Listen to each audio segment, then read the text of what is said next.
할렐루야. 풍요로운 교회를 찾아와 주신 모든 분들을 주님의 이름으로 환영하고 축복합니다. 저는 오늘 여러분들과 함께 그 뜻의 비밀이라는 말씀의 제목으로 함께 은혜의 말씀을 나누고자 합니다. 저는 지난 시간의 말씀을 통해서 예수 그리스도의 보혈의 피로 그 피로 말미암은 구속의 은혜에 관해서 함께 말씀을 나누었고요. 성부 하나님은 인간의 죄로 말미암아서 타락하게 된 인류를 위해 창세 전에 하나님의 백성들을 구원하시기 위한 구원 계획을 세우셨고, 그 계획은 성자 하나님이신 예수 그리스도의 십자가의 죽으심으로 말미암아 완성되었습니다. 따라서 하나님을 믿는 백성들은 예수 그리스도의 피의 공로로 말미암아 죄사함을 받고 풍성한 구원의 은혜를 누릴 수 있게 되는 거죠. 사랑하는 성도 여러분, 이것이 얼마나 놀랍고 큰 은혜인가요? 지난 한 주간 여러분들은 이 은혜의 감격 속에 사셨는지, 또 그렇게 사셨기를 간절히 축원합니다. 오늘 말씀도 지난 시간에 서두에서 말씀드렸듯이 성자 하나님에 대한 사역이 연속적으로 설명되고 있는 말씀 부분입니다. 오늘 말씀을 보시면 예수 그리스도의 십자가의 공로로 죄사함을 받은 하나님의 백성들에게 주님은 모든 지혜와 총명을 우리에게 넘치게 주셨다, 또 넘치게 주신다라고 말씀하고 있습니다. 사실 오늘 이 본문 말씀에서 지혜와 총명이라는 단어를 엄밀하게 구분하기는 쉽지 않습니다. 사실 어떤 의미에서 본다면 이 단어의 의미가 중요한 것이 아니라 왜 우리에게 지혜와 총명이 주어졌는가, 그것이 더 중요한 내용일 것입니다. 여기서 지혜와 총명은 죄인된 우리가 하나님 앞에 죄사함을 받으면 주어지는 선물과도 같은 거예요. 우리가 주님을 알지 못했을 때는 무지에서 알 수 없었던 하나님의 은혜와 사랑을 예수 그리스도의 은혜로 죄사함을 받고 하나님의 자녀가 된 이후에 깨닫게 되는 여러 가지 것들이 주님이 주시는 지혜와 총명으로 깨달아지게 되는 거죠. 성경도 마찬가지입니다. 사실 어떻게 보면 이스라엘 역사만 기록되어 있는 이 성경책이 나와 무슨 상관이 있나라는 생각을 하지만, 우리가 죄사함을 받고 하나님의 자녀가 되면 이 모든 성경의 역사가 나를 위한 하나님의 구원 계획이셨구나라는 사실이 절실하게 깨달아지게 된다는 거죠. 그렇습니다, 여러분. 주님이 주시는 지혜와 총명은 하나님의 자녀가 된 백성들의 삶의 여러 모양으로 적용이 돼요. 그래서 이 지혜와 총명으로 말미암아 하나님의 비밀들을 알게 하신다는 겁니다. 오늘 이 본문 9절의 말씀을 함께 봅니다. 그 뜻의 비밀을 우리에게 알리신 것이요, 그의 기뻐하심을 따라 그리스도 안에서 때가 찬 경륜을 위하여 예정하신 것이니 라고 말씀하고 있습니다. 그렇습니다. 주님이 우리에게 지혜와 총명을 주신 이유, 그것은 바로 그 뜻의 비밀을 우리에게 알게 하기 위해서라는 거예요. 성도 여러분, 비밀이라는 단어가 우리에게 주는 뭔지 모를 그 신비감이 있지 않습니까? 야, 비밀이야. 그건 비밀이야. 이건 비밀이야. 이 비밀이라는 단어는 왠지 모르게 우리들에게 신비감을 줍니다. 궁금한 것 참지 못하는 사람들 참 많아요. 야, 이거 비밀인데, 그러면 먼저 관심을 가져요. 야, 뭔데, 얘기해봐. 오늘 제가 여러분들에게 말씀을 전하고 있는 설교의 제목도 사실 영어로도 제목을 들자면 mystery 또는 secret이라고 하는 단어를 사용할 수 있어요. 사실 오늘 본문에서 말하고 있는 비밀, 미스테리라고 하는 이 비밀이라고 하는 것은 완전히 알 수 없는 것을 의미하는 것은 아니에요. 비밀이라고 해서 완전히 감추어지고 숨겨진 것이 아니라, 비밀이라고 하는 것은 어느 특정한 사람들에게는 알려지는 것, 그것이 바로 비밀이라는 거죠. 즉 어떤 사람에게는 영원히 감추어지고 알 수 없는 것이지만 또 어떤 사람들에게는 알려져서 알 수 있게 되는 것, 이것이 오늘 본문에서 말하는 미스테리라고 하는 거예요. 즉 비밀의 의미라는 거죠. 자, 그렇다면 오늘 본문에서 말하는 이 비밀은 어떤 사람들에게 알려지게 되는 것일까요? 어떤 사람들에게 알려지게 되는 걸까요? 한번 예를 들어본다면 여러분들이 비밀을 가지고 있어요. 여러분하고 아무 상관도 없는 사람 붙잡고 여보세요, 이건 비밀인데요, 제 말 좀 한번 들어보실래요? 라고 말한다면 상대방이 어떻게 생각할까요? 이 사람 미친 사람 아니야? 아니, 나랑 무슨 상관이 있다고 자꾸 나한테 비밀을 얘기하는데, 아니 저 싫어요. 예? 아니면 저랑 뭐 상관도 없는 분인데 저한테 왜 그러세요? 이러지 마세요. 비밀은 내가 믿을만하고 그 비밀을 말해도 비밀을 지켜줄 수 있는, 그리고 그 더 중요한 것은 그 비밀이 그 사람에게도 영향력이 있어야 되는 거 아니에요. 그 비밀이라고 하는 것이 듣는 상대방에게도 야 진짜? 야 그거야? 라고 어떤 영향력을 주어지는 그것이 바로 비밀이라는 거죠. 자, 이렇게 말하면 여러분들은 오해할 수 있어요. 제가 말하는 비밀이라고 하는 것은 그야말로 미스테리라고 하는 그 뜻은 남을 헐뜯고 비방하는 그런 비방을 말하는 비밀이 아니에요. 누군가를 가십하면서 집사님 이거 내가 집사님한테만 얘기하는 거예요. 다른 사람한테 얘기하지 마세요. 말하면 안 돼요. 이러면서 남 이야기하는 거 있잖아요. 그건 비밀이 아니고 비방이라고 하는 거고요. 비방이고요. 제가 말씀드리는 것은 좋은 비밀을 말하는 거예요. 말 그대로 미스테리예요. 누군가에게 듣지 않으면 알 수 없는 중요한 정보들, 중요한 내용들, 일종의 그런 것을 의미한다고 볼 수 있습니다. 마틴 로이드 존스 목사님은 비밀이란 말은 인간의 생각에는 전혀 이해될 수 없는 것을 의미한다기보다는 인간이 단독으로는 발견할 수 없는 것이라고 해야 할 것입니다 라고 말하고 있어요. 너무나 명쾌하게 말씀하시지 않으셨습니까? 주님이 우리에게 알게 하신 이 비밀은 우리의 단독으로는 알 수 없는 비밀들이에요. 예수님의 공생의 사역을 보시면 예수님을 많은 부분에서 예수님의 말씀을 비밀에 붙이셨고 그 비밀을 알 수 있는 사람들을 한정 지으시고 하셨어요. 가장 대표적인 부분이 바로 마태복음 13장의 천국의 비밀입니다. 마태복음 13장 10절 11절 말씀을 보시면 제자들이 예수께 나와 이르되 어찌하여 그들에게 비유로 말씀하시나이까? 대답하여 이르시되 천국의 비밀을 아는 것이 너희에게는 허락되었으나 그들에게는 아니 되었나니 라고 말씀하고 있습니다. 그렇습니다.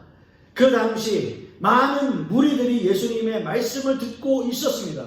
성경에도 큰 무리라고 말씀하고 있듯이 예수님을 따르면 큰 무리가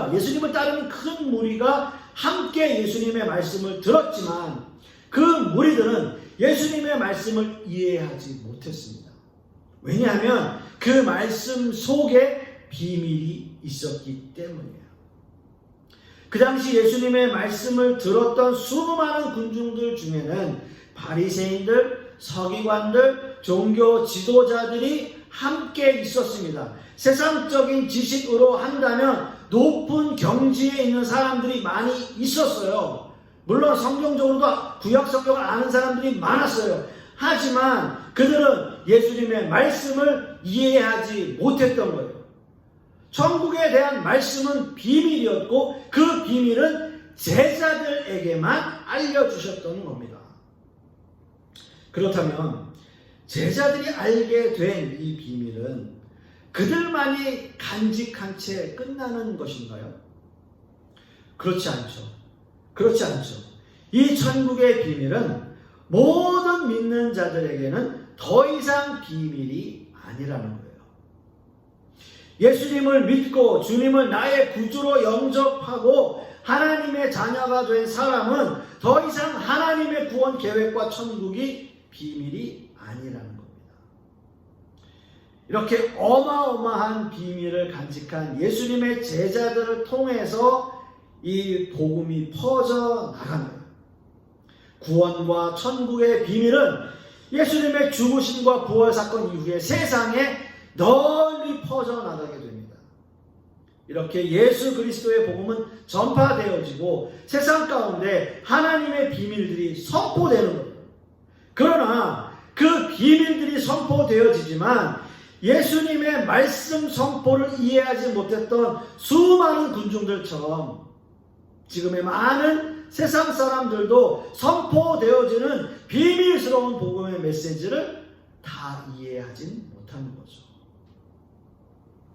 사랑하는 성도 여러분, 지금 세상은 예수님의 죽으심과 부활 이후 2000년이 넘는 시간이 흘렀습니다. 세상은 더 발전했고요. 세상은 더 편리해져 갑니다. 그리고 세상적인 지식들 또한 엄청나게 발전해 가고 있습니다. 아마도 2000년 전에 살았던 일반적인 사람들에 비하면 엄청난 지식과 지적 수준을 가지고 있는 것이 사실입니다. 그러나 이런 지식과 지적 수준이 반드시 믿음과 또 믿음을 받아들이는 것과 일치하는 것은 아니에요. 때로는 조금 무지해 보이는 사람이 더 말씀을 잘 이해하고 더 절실한 마음으로 믿는 사람들을 우리는 쉽게 찾아봅니다. 예수님 역시 이런 말씀을 하셨어요. 마태복음 11장 25절 26절 말씀을 보시면 그때 예수께서 대답하여 이르시되 천지의 주제이신 아버지여 이것을 지혜롭고 슬기 있는 자들에게는 숨기시고 어린 아이들에게는 나타내심을 감사하나이다. 옳소이다. 이렇게 된 것이 아버지의 뜻입니다. 라는 말씀을 하십니다. 이렇게 세상 가운데 복음의 비밀이 선포되어지지만 그 비밀은 하나님을 믿는 자들에게 계시되어지고 밝혀지는 것입니다. 방금 전 읽어드린 말씀처럼 세상적인 지식으로는 도저히 이해할 수 없고 믿을 수 없는 복음의 비밀이 어린아이 같은 순수한 마음으로 순진한 마음으로 순전한 마음으로 주님께 나아갈 때는 모든 것이 다 믿어지고 모든 것이 깨달아지는 놀라운 은혜를 경험하고 누리게 되는 거예요. 그렇다면 오늘 말씀을 통해서 주님이 우리에게 비밀을 알게 하신 최종적인 목적은 무엇일까요? 이 최종적인 목적은 어떤 의미에서는 하나님의 궁극적인 목적을 내포하고 있습니다. 즉 하나님의 백성들이 그 비밀을 알게 됨으로써 깨닫게 되는 하나님의 최종적인 목적입니다. 여러분, 이 말씀은 너무나 중요한 말씀이에요.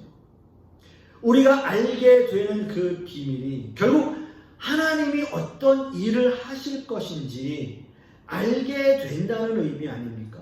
여러분, 이게 얼마나 놀랍습니까? 여러분, 놀랍지 않습니까? 이 세상을 살아가는 성도들은 사실 미래지향적인 삶을 사는 사람들입니다. 여기 계신 모든 분들 다 우리는 천국 가고 싶죠. 모두 천국에서 우리는 다 다시 만날 줄 믿습니다. 혹시 여러분들 중에서 천국에 가신다라는 생각 없이 여기 앉아 계신 분이 있을까요? 아마도 그런 분은 없으실 거예요. 우리가 예수님을 믿는 가장 큰 이유는 우리가 죽어서 천국을 가기 때문이고요. 영원한 생명이 우리에게 주어지기 때문이에요. 우리의 몸이 다시 부활해서 새하늘과 새 땅에서 모두 다시 만날 날을 그날을 고대하며 이 세상이 좀 힘들고 어렵고 지금 같은 이런 팬데믹 상황을 우리가 살아가고 있지만 이런 세상을 우리가 이겨낼 수 있는 힘은 바로 여기에 있지 않습니까? 천국을 소망하기 때문이죠. 이렇게 우리는 미래를 바라보며 삽니다. 어떤 의미에서는 우리는 우리의 미래를 알고 살아요. 알고 살아요. 우리가 세세한 앞으로의 일을 알 수는 없다고 하더라도 종국에 세상이 어떻게 될 것이고 또 나는 어떻게 될 것이다 라는 것을 우리는 알고 지금 이 세상을 살아가는 거예요. 반드시 예외 없이 우리 모두는 다 죽을 거고요. 또 이 세상에 예수님은 다시 오실 것입니다. 아멘입니까? 아멘입니다. 이것이 바로 오늘 본문에서 말하고 있는 예수님의 최종적 목적이에요. 오늘 본문은 이런 예수님의 최종적인 이 사역을 선포하고 있어요. 에베소서 1장 10절 말씀을 우리가 다시 한번 봅니다. 하늘에 있는 것이나 땅에 있는 것이 다 그리스도 안에서 통일되게 하려 하십니다. 라고 말씀하고 있습니다. 자, 이 본문에서 우리가 생각해 봐야 할 문장은 통일되게 한다 라는 문장입니다. 통일. 이 문장의 헬라어 원어는 이나케팔라이오 라는 뜻이에요. 종합하다 또는 함께 모으다 라는 뜻을 가지고 있는 문장입니다. 그런데 이 단어에서 우리가 주의 깊게 보아야 할 단어는 바로 이 헬라어의 아나케팔라이오에서 아나라는 단어예요. 아나. 이 단어의 의미는 다시라는 의미를 가지고 있습니다. 즉, 이 단어를 생각하고 헬라어 원문을 해석하면 다시 함께 모으다, 다시 종합하다, 다시 통일하다라고 재해석될 수 있습니다. 그런 의미에서 우리가 읽은 이 본문을 직역해보면 그리스도 안에서 재통일되게 하려 하심이라 라고 하신 이 번역을 다시 한번 해석해보면 이 그리스도 안에서 재통일이라고 하는 것을 다시 통일되게 하려 하심이라 라고 이야기할 수 있습니다. 영어 성경에도요, 다시라는 표현이 사실 빠져 있어요. 그런데 헬라어 원어에는 이 문장이 다시라고 하는 단어가 합쳐져 있는 단어예요. 이 단어가 우리에게 주는 의미는 무엇일까요? 오늘 본문에서 통일은 재통일, 다시 통일한다는 것을 의미해요. 다시 통일하는 것. 이 통일은 예수 그리스도만이 가능하신 일이에요. 예수 그리스도의 사역은 바로 재통일, 즉 재창조 사역이에요. 태초에 만들어진 모든 만물은 모두 완벽했습니다. 하나님이 보시기에 좋았고 너무 아름다웠어요. 하나님은 그 아름다우신 때문에 영광을 받으시기에 합당하신 분이었습니다. 그러나 태초에 만들어진 완벽한 하나님의 창조물인 인간 아담의 범죄로 인간은 완전히 저주를 받고 타락하였어요. 이 타락은 인간만 타락한 것이 아니라 모든 피조 세계까지도 타락한 거예요. 로마서 8장 19절 20절 말씀을 보시면 피조물이 고대하는 바는 하나님의 아들들이 나타나는 것이니 피조물이 허무한 데 굴복하는 것은 자기 뜻이 아니요 오직 굴복하게 하시는 이로 말미암음이니라 라고 말씀하고 있습니다. 피조세계 역시 인간의 타락과 함께 타락하여 탄식 가운데 있다라고 말씀하고 있어요. 오직 이 피조세계가 바라보는 것은 우주 만물이 재창조되어지는 날만을 기대하는 거예요. 그날을 고대하는 거예요. 따라서 세상이 고대하는 것은 다시 완전했던 그 창조의 상태로 회복되는 것을 고대하는 거죠. 여러분, 우리도 한번 보십시오. 이 세상의 종노릇하면서 살아가고 있었을 때는 몰랐어요. 그저 세상이 자기들이 원하는 방법대로 방향대로 살아가는 줄 알았습니다. 인간이 어디에서 와서 어떻게 세상을 떠나는지도 몰랐어요. 그러나 지금은 우리 다릅니다. 예수 그리스도를 영접하고 하나님의 자녀가 된 사람들은 자신의 존재에 대해서 분명하게 인식하게 되었어요. 내가 어떻게 이 세상에 존재하게 되었는지, 세상은 어떻게 돌아가고 있는 것인지, 그리고 종국에는 내가 어떻게 될 것인지, 나의 과거와 현재의 미래에 대한 인식이 분명하게 우리에게 생기게 된 것입니다. 그리고 나 역시 간절히 바라고 있는 것은 여러 피조물들처럼 재창조, 즉 재통일을 바라보고 있는 거죠. 이것이 나의 영원한 소망이고 이것이 나의 영원한 기도입니다. 주님의 얼굴을 영원히 배우는 그날을 고대하고 바라보면서 우리 모두 형제 자매님들을 영원한 천국에서 다시 보며 오로지 주님만을 찬양하며 살게 되어질, 모든 만물이 재통일되어질 그날을 우리는 다 고대하고 있는 거죠. 이사야 선지자는 이 재통일의 역사를 꿈꾸며 이렇게 말했습니다. 이사야 11장 6절에서 9절 말씀에 그때에 이리가 어린 양과 함께 살며 표범이 어린 염소와 함께 누우며 송아지와 어린 사자와 살찐 짐승이 함께 있어 어린 아이에게 끌리며 암소와 곰이 함께 먹으며 그것들의 새끼가 함께 엎드리며 사자가 소처럼 풀을 먹을 것이며 젖 먹는 아이가 독사의 구멍에서 장난하며 젖된 어린 아이가 독사의 굴에 손을 넣을 것이라. 내 거룩한 산 모든 곳에서 해됨도 없고 상함도 없을 것이니 이는 물이 바다를 덮음같이 여호와를 아는 지식이 세상에 충만할 것이니라. 아멘. 사랑하는 성도 여러분, 이 말씀은 바로 재창조의 역사를 말하고 있어요. 재통일, 다시 통일되는 거예요. 이런 세상은 그저 꿈속에서만 이루어지는 것이 아니에요. 예수 그리스도 안에서 반드시 실현될 새하늘과 새 땅의 모습입니다. 모든 것이 조화롭게 변하고요. 모든 것이 질서가 있고 모든 믿는 사람들이 고대하며 꿈꾸는 세상입니다. 우리는 다시 우리의 신분을 회복할 것이고요.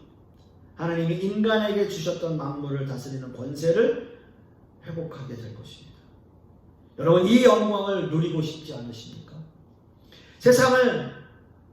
여러분 더 이상 세상을 바라보지 마십시오. 세상에는 이런 소망이 없어요. 오로지 예수 그리스도를 바라보는 자만이 이 소망을 가질 수 있습니다. 간절히 소망하기는 이러한 소원을 갖고 이러한 소망을 바라보고 또 천국을 소망하며 사시는 저와 여러분 되실 수 있기를 간절히 소망하겠습니다. 기도하겠습니다. 아버지 하나님, 오늘 말씀을 통해서 하나님의 최종 목적이 무엇인지, 예수 그리스도께서 우리를 위해서 십자가를 지신 이유가 무엇인지 우리는 다시 한번 깨닫게 됩니다. 우리의 과거, 현재, 미래, 우리가 그 꿈꾸는 미래, 그 천국을 소망하며 우리가 살게 하여 주시옵시고, 이 세상 살아가면서 참 힘들고 어려운 세상 가운데 있지만 우리가 천국을 소망하는 것은 그 천국의 삶이, 새하늘과 새 땅의 삶이 얼마나 우리에게 은혜가 있고 또 얼마나 하나님의 은혜인지를 우리가 다시 한번 깨닫는 시간 될 수 있기를 간절히 소망합니다. 이번 한 주간도 그러한 믿음과 은혜 가운데 살아갈 수 있도록 주님께서 역사하여 주시옵소서. 주님 감사드리며 예수 그리스도 이름 받들어 기도드렸사옵나이다.